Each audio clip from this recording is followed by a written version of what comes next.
பற்றியெறியும் வீதிகள். அமெரிக்கா பயன்படுத்திய வினோத ஆயுதம். 2 மணித்தியாலங்களில் பதிலடி கொடுத்தது ஈரான். அமெரிக்க இஸ்ரேல் படைகளை பலூனை வைத்து முட்டாளாக்கிய ஈரான். போர் உத்திகளால் திணறும் அமெரிக்கா. வெளியான புதிய வீடியோக்கள். ஸ்ரீலங்காவுக்கு வந்த கப்பல்களால் அரூர் அரசுக்கு வந்த அடுத்த சிக்கல். ஸ்ரீலங்காவை சுற்றி வட்டமிட்டு வரும் மர்ம அமெரிக்க போர்க்கப்பல்கள். போர் பதட்டத்தின் மத்தியில் திருகோணமலையில் அமெரிக்காவின் இராணுவ தளமா? களமிறங்கியுள்ள மொசாட். ஸ்ரீலங்காவில் தாக்குதலுக்குள்ளான ஈரானிய போர்க்கப்பலில் உயிரிழந்தவர்களின் பிரேத பரிசோதனையில் திடுக்கிடும் தகவல்கள். ஈரானை கோபப்படுத்திய அமெரிக்க தாக்குதல். ஸ்ரீலங்கா மக்களுக்கு பேரிடி செய்தி. மத்திய கிழக்கு மோதலால் எரிபொருளுக்கு வந்த நிலை. எவரும் பயம் கொள்ள வேண்டாம் எனவும் தகவல். வவுனியாவில் நடு ரோட்டில் நடந்த வாள்வெட்டு தாக்குதல். இருவருக்கு நேர்ந்த கதி. பொதுவெளியில் ரவுடிகள் அட்டகாசம். பெட்ரோலுக்கு அடிபட்ட யாழ் மக்கள். யாழ் பெட்ரோல் நிலையத்தில் பாரிய தீ விபத்து. பல 100 லிட்டர் எரிபொருளுக்கு நேர்ந்த நிலை. மன்னிப்பு கேட்ட ஈரான் ஜனாதிபதி. மகிழ்ச்சியில் மார்தட்டிக் கொள்ளும் ட்ரம்ப். வெளியானது முழு விவரம். முடிந்தால் ஹார்முஸ் வளைகுடாவுக்குள் வந்து பாருங்கள். ட்ரம்பிற்கு ஈரானின் புரட்சிகர காவல் படை சவால். படகில் மணல் கடத்திய நபர்கள் சுற்றி வளைத்து பிடித்த போலீசார். நீண்ட காலமாக இடம்பெற்ற சட்டவிரோதம். கடும் பதற்றமாகும் வளைகுடா போர் நிலவரம் நாளாந்த பதற்றத்தை அதிகரித்து வரும் நிலையில் இடம்பெற்ற மற்றொரு சம்பவம் பரபரப்பை ஏற்படுத்தியுள்ளது. தெஹ்ரானில் உள்ள எண்ணெய் திணைக்களம் மீது இஸ்ரேல் மற்றும் அமெரிக்க போர் விமானங்கள் மேற்கொண்ட குண்டு தாக்குதல் காரணமாக வெடித்து சிதறிய எண்ணெய் வீதிகளில் தீப்பிடித்து வழிந்தோடும் காட்சிகள் வெளியாகியுள்ளது. ஈரான் எந்த பின்வாங்கலுமின்றி தொடர்ச்சியாக அயல் நாடுகள் மீதும் அமெரிக்க தளங்கள் மீதும் தாக்குதல்களை நடாத்தி வரும் நிலையில் இந்த சம்பவம் பதிவாகியுள்ளது. மேலும் நேற்றிரவு குறித்த ஈரானிய எண்ணெய் சுத்திகரிப்பு நிலையத்தை அமெரிக்க இஸ்ரேல் விமானங்கள் தாக்கியதற்கு பழிதீர்க்கும் விதமாக 2 மணித்தியாலத்திற்கிடையில் இஸ்ரேலிய ஹைபாவின் எண்ணெய் சுத்திகரிப்பு நிலையத்தை அதிசக்தி வாய்ந்த ஹைப்பர் ஷேகான் ஏவுகணைகள் கொண்டு ஈரான் தாக்கியுள்ளமையும் சுட்டிக்காட்டத்தக்கது. நடந்து வரும் மத்திய கிழக்கு போர்களில் ஈரான் அமெரிக்க இஸ்ரேல் படைகளை திசை திருப்ப பல நுட்பங்களை பயன்படுத்தி வருகின்றது. இந்த வகையில் அண்மையில் ஓவியங்களாக விமானங்களை நிலத்தில் வரைந்து அதனை நோக்கி அமெரிக்க படைகளை தாக்குதல் நடாத்த வைத்து பல மில்லியன் டாலர்கள் இழப்பை எதிர்ப்படைகளுக்கு கொடுத்திருந்த நிலையில் குறித்த தகவல்கள் வெளியாகியிருந்த நிலையில் அமெரிக்க இஸ்ரேல் படைகள் சுதாகரித்துக் கொண்டது. இந்த நிலையில் தற்போது விமானங்கள் வடிவிலான பலூன்களை உருவாக்கி அதனை பொதுவெளிகளில் காட்சிப்படுத்தியிருந்த நிலையில் அமெரிக்க படைகள் அதன் மீது வான் தாக்குதலை மேற்கொண்ட நிலையில் மீண்டும் அவர்களை முட்டாளாக்கிய சம்பவம் ஒன்று பதிவாகியுள்ளது. மேலும் ஈரான் மீது அமெரிக்க அதிநவீன போர் விமானங்கள் இதுவரை உலகங்காணா உக்கிர தாக்குதல் ஒன்றையும் மேற்கொண்டுள்ளது.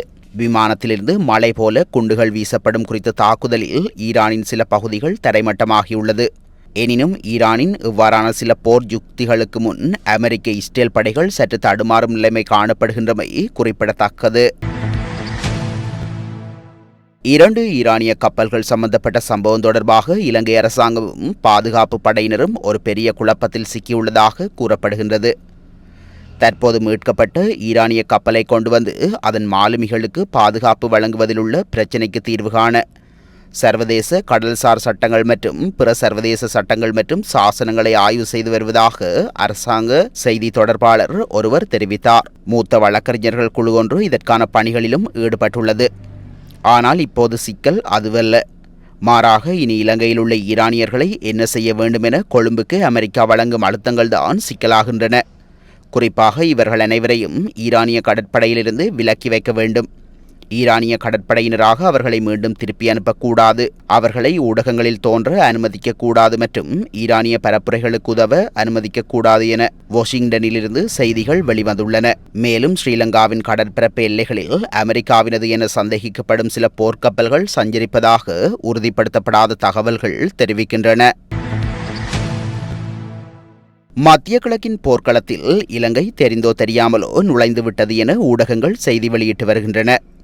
தற்போது போர் பதட்டம் அதிகரித்து வரும் நிலையில் அரபு நாடுகள் மீது இனி தாக்குதல்கள் நடாத்தப்படாது என ஈரான் ஜனாதிபதி அறிவித்துள்ளார். ஆனாலும் அமெரிக்க இராணுவங்கள் ஆபத்து நிலையில் உள்ளதால் அவை இலங்கைக்கு நகர்த்தப்படுமா என்ற கேள்வி அதிகரித்துள்ளது. இலங்கையின் பூகோள அமைவிடம் தொடர்பில் அமெரிக்கா ஆரம்பத்திலிருந்தே அவதானமாக உள்ளது. மேலும் திருகோணமலை மீது நீண்ட பார்வையும் வைத்துள்ளது. ட்ரம் நினைத்தால் எதனையும் செய்வார் என்ற நிலையில் அமெரிக்காவின் இராணுவ தளம் திருகோணமலையில் அமைக்கப்படலாம். அதனை நிராகரிக்க முயன்றால் வெனிசுலாவின் நிலை இலங்கைக்கும் ஏற்படலாம் என உலகியல் போர் அவதானிகள் எச்சரித்துள்ளனர். இலங்கையில் உள்ள ஈரானிய கப்பல் தற்போதைய ஆட்சி மாறும் வரை அங்கேயே இருக்கட்டும் என்று மொசாட்டும் தனது எக்ஸ் தளத்தில் பதிவிட்டுள்ளமை இந்த பதற்றத்தை மேலும் அதிகரித்துள்ளது.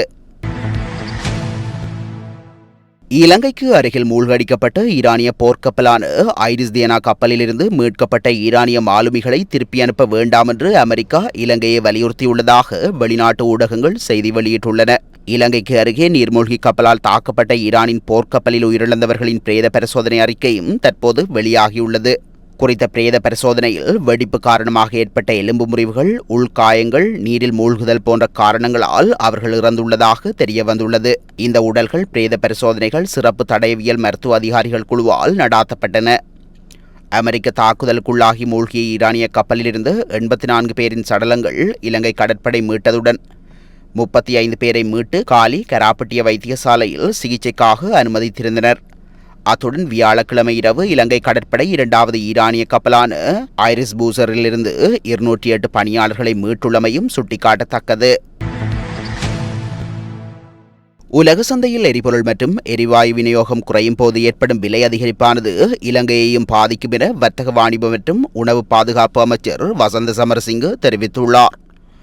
இது தொடர்பில் அவர் மேலும் தெரிவிக்கையில், மத்திய கிழக்கில் ஏற்பட்டுள்ள மோதல் நிலைமை காரணமாக இலங்கை மாத்திரமன்றி முழு உலகம் பாதிக்கப்பட்டுள்ளது. குறிப்பாக இறக்குமதி மற்றும் ஏற்றுமதிக்காக பயன்படுத்தப்படும் கப்பல் போக்குவரத்து பாதைகள் பாதிக்கப்பட்டுள்ளன. சில விமான போக்குவரத்து பாதைகளிலும் இடையூறுகள் ஏற்பட்டுள்ளன. ஹோர்மோஸ் நீரிணை ஊடாக செல்லும் பாதைகள் உள்ளிட்ட முக்கிய கடல்சார் போக்குவரத்து வழிகள் முடங்கியுள்ளதால் சர்வதேச வர்த்தகம் மற்றும் விநியோக சங்கிலி பெரும் அழுத்தத்திற்கு உள்ளாகியுள்ளது. உலக சந்தையில் எரிபொருள் மற்றும் எரிவாயு விநியோகம் குறையும் போது ஏற்படும் விலை அதிகரிப்பை இலங்கையினால் கட்டுப்படுத்த முடியாது என அவர் மேலும் சுட்டிக்காட்டியுள்ளார். வவுனியா பூந்தோட்டம் பகுதியில் நேற்று இடம்பெற்ற வாழ்வெட்டு சம்பவத்தில் 2 காயமடைந்த நிலையில் வவுனியா வைத்தியசாலையில் அனுமதிக்கப்பட்டுள்ளனர். குறித்த சம்பவம் தொடர்பாக மேலும் தெரிய வருகையில், நேற்றைய தினம் காலை குறித்த பகுதியில் மோட்டார் சைக்கிளில் சென்று கொண்டிருந்த 2வரை வேனொன்றில் வந்த நபர்கள் வழிமறித்து வாளால் தாக்கியதாக சம்பவத்தை நேரில் பார்த்தவர்கள் தெரிவித்தனர். இதனையடுத்து குறித்த 2வரும் மோட்டார் சைக்கிளை வீதியில் போட்டுவிட்டு தப்பிச் சென்றுள்ளனர். இதேவேளை குறித்த நபர்களை வாகனத்தில் வந்தவர்கள் கடத்திச் செல்ல முயன்றதாக கூறப்படுகின்றது. சம்பவத்தில் காயமடைந்த 2 வவுனியா வைத்தியசாலையில் அனுமதிக்கப்பட்டுள்ளனர். சம்பவ இடத்திற்கு சென்ற வவுனியா போலீசார் மோட்டார் சைக்கிளை போலீஸ் நிலையத்திற்கு எடுத்துச் சென்றுள்ளதுடன் சம்பவம் தொடர்பாக மேலதிக விசாரணைகளை மேற்கொண்டு வருகின்றனர். யாழ்ப்பாணம் உரும்பிராய் பகுதியில் அமைந்துள்ள எரிபொருள் நிரப்பு நிலையத்தில் நேற்று மதியம் ஏற்பட்ட தீ விபத்தில் எரிபொருள் நிரப்பும் இயந்திரம் ஒன்று முற்றாக எரிந்து சேதமடைந்துள்ளது. நேற்று மதியம் எரிபொருள் தாங்கி ஊர்தியிலிருந்து எரிபொருள் நிரப்பு நிலையத்தின் நிலக்கீழ் சேமிப்பு தொட்டிக்குள் எரிபொருளை நிரப்பிக் கொண்டிருந்த போதே இந்த தீப்பரவல் ஏற்பட்டுள்ளது. இதன் காரணமாக அங்கிருந்த எரிபொருள் நிரப்பும் இயந்திரம் ஒன்றின் ஒரு பகுதி முற்றாக எரிந்து கருகியது. இந்த சம்பவம் குறித்து தகவல் அறிந்த யாழ்ப்பாணம் மாநகர சபையின் தீயணைப்பு படையினர் உடனடியாக அவ்விடத்திற்கு சென்றனர். அவர்களின் துரித முயற்சியால் தீ ஏனைய பகுதிகளுக்கு பரவாமல் கட்டுப்பாட்டிற்குள் கொண்டுவரப்பட்டதாக தெரிவிக்கப்படுகின்றது. பல 100 லிட்டர் பெட்ரோல் தீயில் எரிந்து வீணாகியுள்ளதாக தெரிவிக்கப்படுகின்றது. அதிர்ஷ்டவசமாக பெரும் உயிர் சேதங்கள் தவிர்க்கப்பட்டுள்ளதாகவும் சுட்டிக்காட்டப்பட்டுள்ளது. அமெரிக்கா மற்றும் இஸ்ரேலுடன் ஏற்பட்ட மோதலின் பின்னணியில் ஈரான் வளைகுடா நாடுகளை நோக்கி ஏவுகணைகள் மற்றும் ட்ரோன்கள் மூலம் கடுமையான தாக்குதல்கள் நடாத்தப்பட்டு வருகின்றது. இந்த தாக்குதல்களால் வளைகுடா நாடுகளில் உள்ள எண்ணெய் வளங்கள், பொதுமக்கள் பயன்படுத்தும் இடங்கள் மற்றும் விமான நிலையங்கள் உள்ளிட்ட முக்கிய கட்டமைப்புகள் பாதிக்கப்பட்டுள்ளன. குறிப்பாக துபாய் சர்வதேச விமான நிலையமும் தாக்குதலுக்கு உள்ளாகியுள்ளது. இந்த சூழ்நிலையில் ஈரான் ஜனாதிபதி மசூத் பெக்சியன் வளைகுடா நாடுகள் மீது நடாத்தப்பட்ட தாக்குதலுக்கு மன்னிப்பு கேட்டுள்ளார். இந்த நாடுகளிலிருந்து ஈரான் மீது தாக்குதல் நடாத்தப்படாதவரை அவர்கள் மீது தாக்குதல் மேற்கொள்ள மாட்டோம் என்று அவர் தெரிவித்தார். இதுகுறித்து அமெரிக்க ஜனாதிபதி டொனால்ட் ட்ரம்ப் கருத்து தெரிவிக்கையில், கடுமையான தாக்குதல்களை சந்தித்து பலவீனமடைந்தால் ஈரான் தனது மத்திய கிழக்கு அண்டை நாடுகளிடம் மன்னிப்பு கேட்டு பின்னடைந்துள்ளதாக கூறியுள்ளார். இனி தாக்குதல் நடாத்த மாட்டோம் என்ற உறுதியும் அமெரிக்கா மற்றும் இஸ்ரேல் மேற்கொண்ட தொடர்ச்சியான தாக்குதல்களால் தான் ஈரான் வழங்கியதாக அவர் சுட்டிக்காட்டியுள்ளார். முன்னதாக எந்த நிபந்தனையுமின்றி சரணடைய வேண்டும் என்று ட்ரம்ப் எச்சரித்திருந்த நிலையில் ஒருபோதும் சரணடைய மாட்டோம் என்று ஈரான் அதிகாரப்பூர்வமாக பதிலளித்துள்ளமை குறிப்பிடத்தக்கது. ஹார்மோஸ் ஜலசந்தி வழியாக செல்லும் எண்ணெய் கப்பல்களுக்கு பாதுகாப்பை வழங்க அமெரிக்க கடற்படை கப்பல்களை அனுப்புமாறு ஈரானிய புரட்சிகர காவல் படையின் செய்தி தொடர்பாளர் அமெரிக்க ஜனாதிபதி டொனால்ட் ட்ரம்பிற்கு சவால் விடுத்துள்ளதாக ஈரானிய அரசு ஊடகங்கள் செய்தி வெளியிட்டுள்ளன.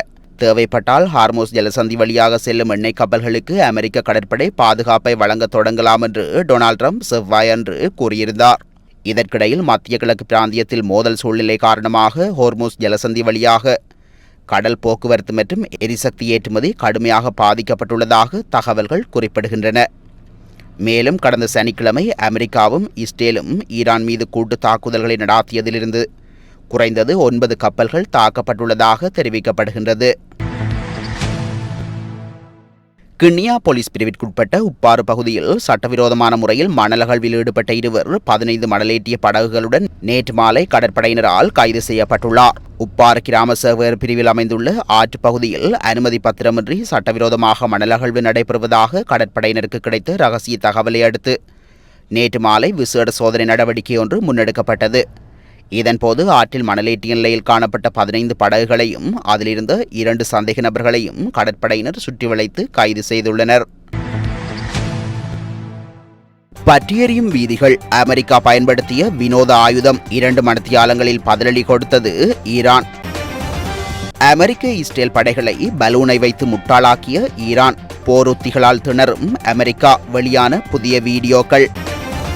ஸ்ரீலங்காவுக்கு வந்த கப்பல்களால் அரூர் அரசுக்கு வந்த அடுத்த சிக்கல், ஸ்ரீலங்காவை சுற்றி வட்டமிட்டு வரும் மர்ம அமெரிக்க போர்க்கப்பல்கள்.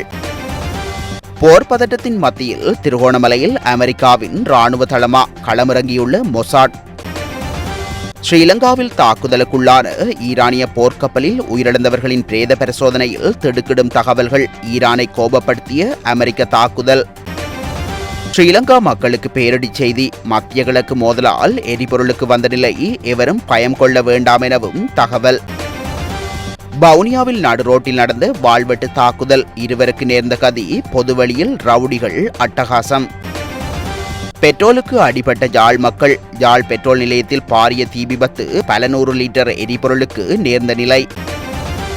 மன்னிப்பு கேட்ட ஈரான் ஜனாதிபதி, மகிழ்ச்சியில் மார்தட்டிக் கொள்ளும் ட்ரம்ப், வெளியானது முழு விவரம். முடிந்தால் ஹார்மோஸ் வளைகுடாவுக்குள் வந்து பாருங்கள், ட்ரம்பிற்கு ஈரானின் புரட்சிகர காவல் படை சவால். படகில் மணல் கடத்திய நபர்கள் சுற்றி வளைத்து பிடித்த போலீசார், நீண்ட காலமாக இடம்பெற்ற சட்டவிரோதம்.